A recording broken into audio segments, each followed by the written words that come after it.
তোর গহনা যৌবন ফুরায়া যাবে, যৌবনে লাগিবে ভাতি। ওই যে দেখো ডাকিতেছে তোমার কবরের মাটি, ওই যে দেখো ডাকিতেছে তোমার কবরের মাটি। ভাইরে সন্ধ্যার আগে যেদিন ডুবিবে বেলা, এক মুহূর্তে শেষ হইবে তোমার রঙ্গেরি মেলা। ওরে সন্ধ্যার আগে যেদিন ডুবিবে বেলা, এক মুহূর্তে শেষ হইবে তোমার রঙ্গেরি মেলা। তুমি কার মারো এ জোর ধরে, তার মাথায় ভাঙিবা লাঠি। ভাইরে কার মারো এ জোর ধরে, তার মাথায় ভাঙিবা লাঠি। ওই যে দেখো ডাকিতেছে তোমার কবরের মাটি, ওই যে দেখো ডাকিতেছে তোমার কবরের মাটি। বাইরে ঘুইরা মর তুমি এই মায়ারি পিছে, এত আশা ভালোবাসা সবই যে মিছে। তুমি জানি এই সবরে আজরাইলে রাতের চিঠি। বাইরে কোনদিন জানি এই সবরে আজরাইলে রাতের চিঠি। ওই যে দেখো ডাকিতেছে তোমার কবরের মাটি, ওই যে দেখো ডাকিতেছে তোমার কবরের মাটি। যুবক রে মাস্তানি করিও না রে বাবা, যৌবনের বাহাদুরি দেখায় না। ও যুবক রে আজ তাকায়া রাস্তার ভিতরে কত যুবকের লাশ অভাব নাই রে বাবা। আজকে পানির নিচে যুবকের লাশ অভাব নাই, আজ ঘরের ভিতরে যুবকের লাশ অভাব নাই। আমার আল্লাহ পাক রব্বুল আলামিন কোরআনে বলছেন খুলিকাল ইনসানু দাঈফা। আল্লাহ বলে বান্দা রে, ওরে বান্দা তোকে আমি বড় দুর্বল করে সৃষ্টি করেছি রে বান্দা। বান্দা রে, ওরে বান্দা তোকে আমি দুর্বল করে সৃষ্টি করেছি, কিন্তু বান্দা রে তুই দুর্বল হবার কারণে আমি আল্লাহর মায়াটাও তোর উপরে বেশি। জোরে বলেন সুবহানাল্লাহ। এ বাবাজি, এ যুবক ভাইরা, আল্লাহর একটা নিম্ন মানের একটা সৃষ্টি পিঁপড়া। পিঁপড়া চিনেন না বাবা? এই পিঁপড়াতে যদি মনে করে আল্লাহর একটা বান্দাকে আমি ঘুমাতে দিব না, মুসলমান গো কেউ বিছানাতে শুতে পারবেন না। এরে বাবা, আমার আল্লাহ বলে বান্দা রে, আমি তোর আল্লাহ আমার পিঁপড়াকে বলেছি, পিঁপড়া রে আমার বান্দায় আরামে ঘুমাবে। ওরে পিঁপড়া তুই আমার বান্দাকে কোন রকমের ডিস্টার্ব করিস না। বলেন তো বাবা, মশারির ফুটা ছোট না নাকের ফুটা ছোট? কোনটা ছোট? মশারির ফুটাটাই বড় ছোট, কিন্তু নাকের ফুটাটা বড়। এ মা খালারা রে, আজকে তোমাদেরকে বলবো আমার কথাগুলো একটু শোনার চেষ্টা করেন, একটু বোঝার চেষ্টা করেন। আল্লাহ আপনার বিবেক দিয়েছে, ওই বিবেকের আদালত দিয়ে একটু চিন্তা করে দেখেন। বলেন তো বাবা, ওই মশারির ফুটা দিয়া ভিতরে মশা প্রবেশ করে না? করে না?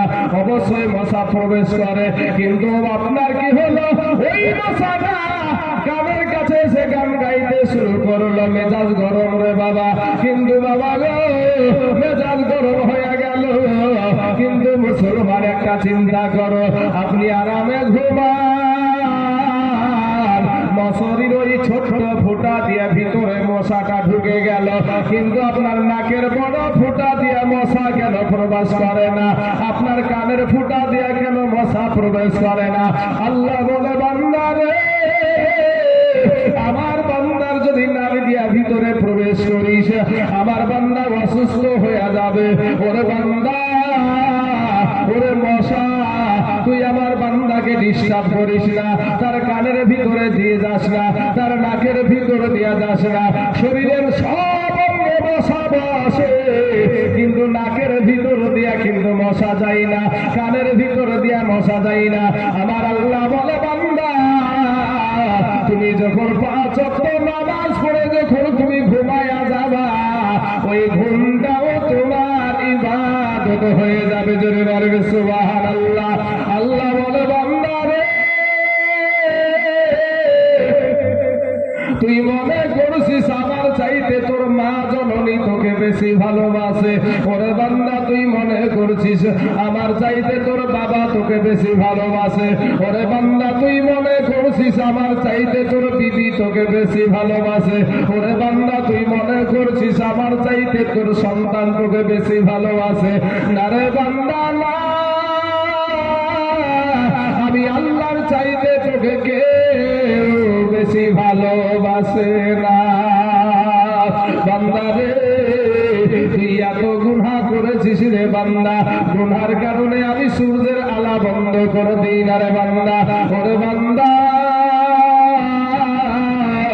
ওরে বান্দা, আমি গুনার কারণে তোদের বাতাস বন্ধ করে দিই না রে বান্দা। ওরে বান্দা, আমি আল্লাহ গুনার কারণে তোদের আমি রুজি বন্ধ করে দিই না। হে মুসলমান, একটাবার দিলখানা একটু নরম করে দিবেন। আমাদের আদি পিতা হযরত আদম আলাইহিস সালাম, এটা অনিচ্ছাকৃত ভুলের কারণে, নবীরা কোনোদিন ভুল করে না বাবা, নবীদের কোনো ভুল ছিল না বাবা, এটা সুন্নিয়াতের আকীদা না। হে মুসলমান, নবী আদম নবীর বাবা অনিচ্ছাকৃত ভুল, ইচ্ছাকৃত ভুল নাই রে বাবা। অনিচ্ছাকৃত ভুলের কারণে আমার আল্লাহ পাক তার শরীর থেকে জান্নাতি পোশাক নিয়ে নিলেন। কিন্তু মুসলমান যুবক রে, মাস্তান ভাই, আজকে তোমার নামাজ নসিহত ভালো লাগে না, আজকে তোমার মসজিদ ভালো লাগে না, মসজিদ মৌলভী সাহেবের ইমাম সাহেবের সোহবত তোমার ভালো লাগে না, উলিয়া উলিয়াদের সোহবত তোমার ভালো লাগে না। এরে যুবক, তুমি এত গুনাহ করো, এত গুনাহ করো, কোনদিন আমার আল্লাহ তোমার শরীরের পোশাক খুলে তোমাকে বেইজ্জতি করে না। কারণটা কি? কারণটা এর জন্য তোমার বাহাদুরি করার কোনো বিষয় না, এর জন্য তোমার কোনো বাহাদুরি করার বিষয় হয় না। তাই রে, আমরা হইলাম শ্রেষ্ঠ নবীর উম্মত, আমরা হইলাম আখিরি জামানার নবী। ওই নবীর উম্মত হওয়ার কারণে আমার আল্লাহ তোমাকে ছাড় দিয়েছে। জোরে বলেন সুবহানাল্লাহ।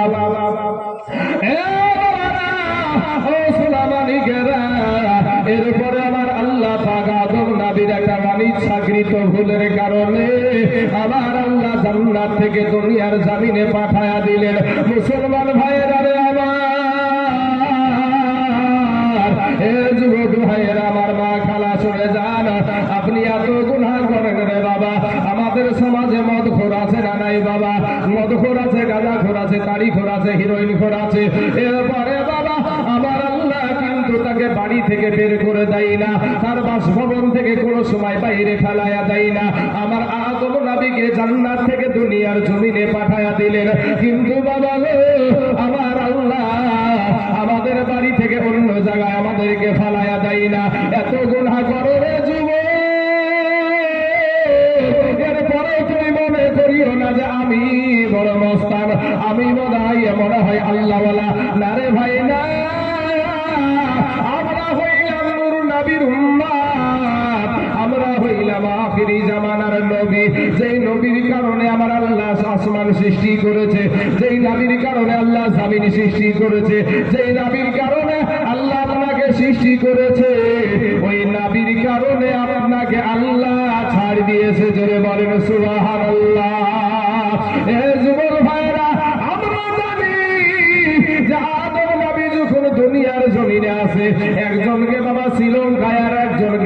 জান্নাতে ফেললো রে বাবা। 1 বছর 2 বছর নয়, 100 200 বছর নয়, 300 মতান্তরে 350 বছর স্বামী স্ত্রী আলাদা ছিল না, ছিল না বাবা। স্বামী স্ত্রী আলাদা ছিল, কিন্তু যুবক রে কত মিথ্যা কথা বলো, কত কি কত করো, কত মানুষের হক মেরে খায়, কত চুরি করেছো, ডাকাতি করেছো, ভাইরে মদ খাও, গাঁজাও খাও, এরপরেও আমার আল্লাহ তোমার থেকে তোমার বিবিকে আলাদা করায়া দেয় না, এরপরেও তোমার বিবিকে অন্য কোথাও পাঠায়া দেয় না, এরপরেও তোমার বিবিকে অন্য জায়গায় ফেলায়া দেয় না। এটাতে তোমার কোনো বাহাদুরি না, সেটা হলো আমার দয়ার নবী মদিনাওয়ালার মজে, যার কারণে জোরে বলেন সুবহানাল্লাহ। হে মুসলমান, আমার কালেমার মা, 1 বছর নয় 2 বছর নয়, আমার নবীর ওসিলা দিয়া আদম নবী বাবা যখন ক্ষমা পাইলে 1 বছর 100 200 300 বছর পরে যখন ক্ষমা পাইলেন, ও মুসলমান যুবক, আমরা শেষ নবীর উম্মত, আমরা বাবারে ও সোনা মানিকেরা, আমরা শ্রেষ্ঠ নবীর উম্মত, নবীদের নবী, আমাদেরও নবী, আসমানের নবী, আসমানের নবী, জমিনের নবী, পাহাড়ের নবী, গাছপালা তরুণতা বৃক্ষদের নবী, মহিলাদের নবী, সেই নূর নবীর উম্মত হওয়ার কারণে আপনি একটা ভুল কাজ করে ফেলেছেন, আপনি একটা শুধু ঘুষ খেয়েছেন, আপনি ভালো রকম ভুল কাজ করেছেন, কবিরা গুনাহ করে ফেলেছেন।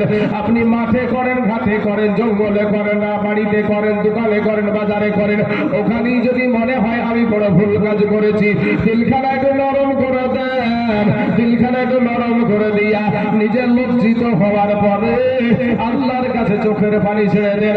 আমার আল্লাহর কাছে যখন চোখের পানি ছেড়ে দেয়া বলবেন, আল্লাহ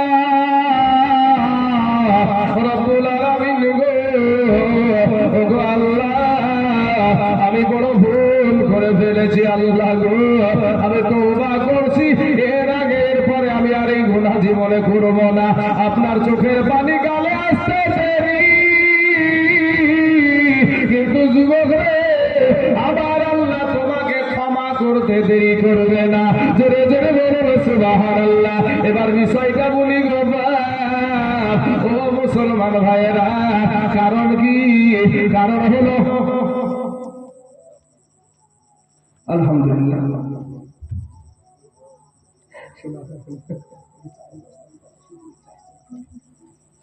বাবাজি, আমার সোনা মানিকের, আমার ভাই জানলাম, যাই হোক একজন যুবক ভাই আমাকে খুশি হয়ে 300 খান টাকা দিয়েছে। ভাইজানকে আল্লাহ হিফাজত করুক, আল্লাহ যেন তাকে 5 ওয়াক্ত নামাজ পড়া তৌফিক দান করে, সবাই বলেন আমিন। বাবাজি সোনা, আমার যুবক ভাইরা, আমি আপনাদেরকে একটা কথা বলি বারবার, ও আব্বা জানেন, আমার মা খালারা গো, এই দুনিয়াটা কিচ্ছু না ভাই, এই দুনিয়াটা কিচ্ছু না। আমি অসুস্থ অবস্থায় হয়তো আমার পুরো টেম্পার হয়তো দিতে পারছি না, গলা শুকিয়ে গেছে, গলাতে কথা বলতে হলে গলাতে রসের দরকার হয়, নাহলে শুধু কাশি উঠে পড়ে, তাই না? তো ওইটাকে মেজারমেন্ট করে আমাকে কথাগুলো বলতে হতে পারে, এই হচ্ছে বিষয়। আপনারা দুঃখ নিয়েন না বা কষ্ট নিয়েন না। সোনা মালিকের আমার ভাই জানেরা, আমার আল্লাহ পাক বড় ভালোবাসে আপনাকে আমাকে। আপনার মায়ের চাইতে, আপনার বাবার চাইতে কোটি কোটি কোটি গুণে আমার আল্লাহ পাক আপনাকে আমাকে বেশি ভালোবাসে। জোরে বলেন সুবহানাল্লাহ। বাবাজি আমার হাজরাত বলেছে লক্ষ্মী ভান্ডার, হ্যাঁ সুবহানাল্লাহ, লক্ষ্মী ভান্ডার মানে আমাদের এই যে দিদি, এটা তো পশ্চিমবাংলায় কি, তো লক্ষ্মী ভান্ডার আপনার এগুলা চলে। আর যখন আপনার মসজিদ দয়ার নবী বিনে দয়াপুর বলতে কেহ নাই জগতে, আমার মায়ার নবী বিনে দয়াপুর বলতে কেহ নাই জগতে, দেখি আমি সব বিদেশি মিশে মায়ার ভাবেতে, আপন বলতে কেহ নাই জগতে, আমার দয়ার নবী বিনে গো, আমার মায়ার নবী বিনে গো, আপন বলতে কেহ নাই জগতে। ভাইরে আমার নাবিকে যারা এই মাটির মাটির মানুষ গো বলে শ্রেষ্ঠ জীবন তাহার গেছে রে বিফলে। ওরে আমার নাবিকে জানায় মাটির মানুষ গো বলে শ্রেষ্ঠ জীবন তাহার গেছে রে বিফলে। ওরে যাবি আমার পশুর দলে আসতে হবে ফিরিয়া আপন বলতে কেহ নাই জগতে। আমার দয়ার নবী বিনে গো আপন বলতে কেহ নাই জগতে। বাবা গো আল্লাহ কোরআনে বলছেন লাকাদ কানা লাকুম ফি রাসূলিল্লাহি উসওয়াতুন হাসানাহ। আমার আল্লাহ পাক কোরআনে বলছেন যে সমগ্র জাহানের জন্য উত্তম আদর্শ দেওয়া হয়েছে আপনার আমার নবীর ভেতরে। জোরে বলেন একবার সুবহানাল্লাহ। বাবাজি, নবীর আদর্শ যার ভিতরে নাই সে সুন্নি হোক আর ওয়াহাবি হোক আর দেওবন্দি হোক আর ফারাজি হোক আর লামাদাবি হোক, যত ভুতবন্দি ছাপড়াবান্দি যা কিছু আছে, কাদিয়ানি বলেন শিয়া বলেন যা কিছু হোক না কেন, যাদের ভিতরে আমার নবীজির আদর্শ নাই, নবীর সুন্নাতের মালাটা নাই, সে কোনোদিন মুমিন হতে পারবে না। যদি বলেন সুবহানাল্লাহ। বাপ আমার ভাই জানে না, আমি ভাত খাবেন তাতে নবীজির আদর্শ আছে। একটা জিনিস মনে রাখেন ভাই, এ যুবকেরা, আমি আপনাদেরকে যুবকদেরকে লক্ষ্য করে কয়েকটা কথা আমি আলোচনা করব। ভাই যুবক, তোমরা একটু মনটাকে নরম করে দিয়া একটু কান লাগিয়ে শুনবা কথাগুলা। কারণ কেন বলছি, আজ বলেন তো বাবা, আপনার এই যে তালিবুল ইলমটা এখানে পাঞ্জাবি পরা ছেলেটা বসে আছে, এই বয়সের ছেলে আপনাদের গুরুস্থানে আছে না নাই? আছে। আমাদের মতন বয়সের ছেলে আপনাদের গুরুস্থানে আছে না নাই? আপনাদের বয়সের এই সাদা দাড়িওয়ালা মানুষ আপনাদের গুরুস্থানে আছে না নাই? আসার সিরিয়াল আছে ভাই, যাওয়ার কোনো সিরিয়াল নাই। যুবক, তুমি ভাবছো আমার আগে আমার বাবা মারা যাবে, আমার আগে আমার দাদা মারা যাবে, আমার আগে আমার দাদি মারা যাবে, এটা পুরোটাই তোমার ভুল ধারণা। কখন যে তোমার কাছে আজরাইল আসবে তুমি বুঝতেই পারবা না। যুবক রে, ফিরে এসো ভাই, আমার নবীর সুন্নাতের মালাটা গলায় পরিয়ে নাও। ভাই গো, তোমার ইহ জগৎ পরজগৎ দুটোই কল্যাণময় হবে। আর যদি নবীর আদর্শতে বৃদ্ধা আঙ্গুলি দেখাও, ওই কবরটা হয়ে যাবে জাহান্নামের টুকরা। ভাইয়া আমার কালেমার মা খালারা গো, শোনেন, এই যে আমরা যে ভাত খাবো তাতেও কিন্তু নবীজির আদর্শ আছে। আজ থেকে 1400 বছর আগে আমার নবীজি বলেছিল যে দিনে তোমরা 5 বার 5 ওয়াক্ত নামাজ পড়ো, নাকি? তো 5 ওয়াক্ত নামাজ পড়তে গেলে আমাদেরকে 5 বার ওযু করা দরকার আছে না? 5 বার ওযু করা দরকার আছে। 1400 বছর পরে করোনা ভাইরাস আসলো, বৈজ্ঞানিক কি রিসার্চ করে কি বললো, তোমরা হাত ধাও, মুখ ধাও, পা ধাও, বলেছে না বলেনি? হ্যাঁ, তাহলে বৈজ্ঞানিকেরও বৈজ্ঞানিক হলো আমাদের নবী। কথা ঠিক না ঠিক? হ্যাঁ, আজ বৈজ্ঞানিক যেটা আজকে বলছে আমাদের নবী 1400 বছর আগে সেটা বলেছে। মুসলমান যুবক ভাইরা, তাহলে ভাত খাবেন তাতেও নবীজির আদর্শ আছে। ভাত আপনি কত আঙ্গুলে খাওয়া সুন্নাত? সব আঙ্গুলে না আর কোন বিধিবিধান আছে? বাবাজি 3 আঙ্গুলে ভাত খাওয়াটা সুন্নাত। তো এবার এই 3 আঙ্গুলে যখন ভাত খাবেন তখন এই 3 আঙ্গুলে ভাত বেশি উঠবে না 5 আঙ্গুলে ভাত বেশি উঠবে?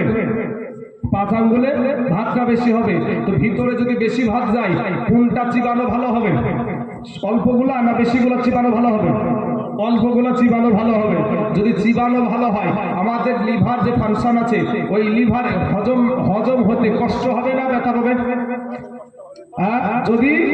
যদি অল্প খাবার যায় বা ভালো চিবানো খাবার যায় তাহলে লিভারের কোনো সমস্যা হবে না।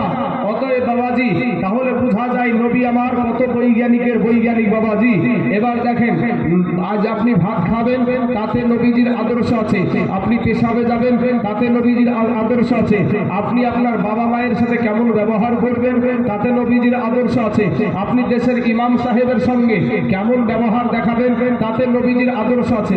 আবার ইমামের ঘরে বিড়ি টানাও যায় নাকি? ইমামের ঘরে বিড়ি টানা যায় নাকি? হ্যাঁ, মুসলমান বাবাজি আমার ভাই জানেরা, আল্লাহ পাক সবাইকে হেদায়াত দান করুক, সবাই বলেন আমিন। আমার গালি দেওয়া উদ্দেশ্য না বাবা, আমি কাউকে গালি দেওয়াটা আমার নবীর আদর্শ না, গালি দেওয়াটা নবীর আদর্শ না। যদি ইমাম সাহেবকে কোনো জায়গা থেকে রাস্তাতে আসতে দেখতে পান, তাহলে ইমামকে দেখে আপনার কাজ কি? ইমামের সম্মানে আপনাকে দাঁড়িয়ে যেতে হবে। অনেকে বাবাজি ইমামকে দেখে বেশি করে বিড়ি টানে, ইমামকে দেখে বেশি করে বিড়ি টানে। ইমাম হলো দেশের বাদশা, কথা ঠিক না বেঠিক? ইমাম হলো পথ প্রদর্শক, পথ দেখানেওয়ালা। তাহলে ইমামের সাথে কেমন ব্যবহার দেখাবেন, তাতে আমার নবীজির আদর্শ আছে। আপনি দেশের মোড়ল হয়ে কেমন করে দেশ পরিচালনা করবেন, তাতে নবীজির আদর্শ আছে। এ ব্রাদার ইসলাম, ছোট বাচ্চাদের সাথে কেমন ব্যবহার করবেন, তাতে নবীজির আদর্শ আছে। এতিম বাচ্চাদের সাথে কেমন ব্যবহার করবেন, তাতে নবীজির আদর্শ আছে। আলেম উলামাদের সাথে কেমন ব্যবহার করবেন, তাতে নবীজির আদর্শ আছে। আপনি কেমন পোশাক পরবেন, তাতে নবীজির আদর্শ আছে। এমনকি চুল কাটাতে নবীজির আদর্শ আছে। জোরে বলেন সুবহানাল্লাহ। সুন্নতি চুল কাটা আছে ভাই, সুন্নতি চুল কাটা আছে। কেমন বাবাজি? কিন্তু ওই সুন্নতি চুল কাটাতে বৃদ্ধা আঙ্গুলি দেখায়া আপনার ঘরের সন্তান, আমার ঘরের সন্তান সেলুনে যাওয়ার সেলুন বুঝেন তো, চুল কাটা নাপিত, ওই ঘরে যাচ্ছে, যাওয়ার পরে সেলুনওয়ালা ভাই ওকে বলছে, চুল যে কাটছে তাকে বলছে, ভাই আমাকে বান্দর কাট দেন, না হলে হুলমান কাট দেন। মাথার ভিতর ভাই টিকটিকিও বানায় এখন, মাথার ভিতর এখন আমাদের সন্তানেরা টিকটিকিও বানাচ্ছে। আল্লাহ দেওয়া রং পছন্দ হয় না, দেখবেন কুত্তার লেজের মতন রং করে রাস্তায় ঢং করে ঘুরে মোটরসাইকেল নিয়ে মনে করে নিজেকে খুব হ্যামস্যাম হয়। বাবাজি কবরে যায় দেখো কত বাঁশের লাঠি রেডি ভাই, যুবক ফিরে এসো, এখনো সময় আছে। আরে ভাই তোমার নবীর আদর্শতে কোনো ভুল নাই। ওয়া ইন্নাকা লা আলা খুলুকিন আযীম। আবার আল্লাহ পাক নবীর আখলাক সম্পর্কে আল্লাহ পাক বলছেন, ওয়া ইন্নাকা লা আলা খুলুকিন আযীম, যে আখলাকের ভিতরে, যে চরিত্রের ভিতরে কোনো ভুল নাই, কোনো গুনাহ নাই। নবীর আগেও কোনো গুনাহ ছিল না, পরেও কোনো গুনাহ ছিল না। আর যাদের বাবাজি যারা সব সময় বেশ্যা মহিলাদের সাথে উঠা বসা করে, কোন নায়ক একটা কেমন করে চুল কেটেছে, ওটাকে তুমি আদর্শ বানায় আমাদের সন্তানেরা, কথা ঠিক না বেঠিক? হ্যাঁ, আমাদের মা খালারা কোন নায়িকা কেমন ড্রেস করেছে, কখন কোন শাড়ি বেরোচ্ছে, কখন কি কোন লেহাঙ্গা না কি বেরোচ্ছে, অত নাম আমি জানি না বাবাজি, ওদের ভিতরে মেলা রকমের নাম আছে। কোন সময় পাখি জামা, কত রকমের জামা যে বেরোচ্ছে, কোন নায়িকা কেমনই করছে, মানে কোন ড্রেস করছে, এই দেশের দিকে মহিলারা থাকে বাবাজি। আর পুরুষেরা কোন নায়ক কেমন ড্রেস করেছে, ফাটা বা টাকা দিয়ে ফাটা প্যান্ট কিনে, দেখবেন এগুলো ফাটা ফাটা থাকে, কাটা কাটা থাকে, থাকে না? টাকা দিয়ে ছিঁড়া প্যান্ট কিনে, তো এটা স্টাইল, এখনকার জামানার স্টাইল। কাকে দেখায়?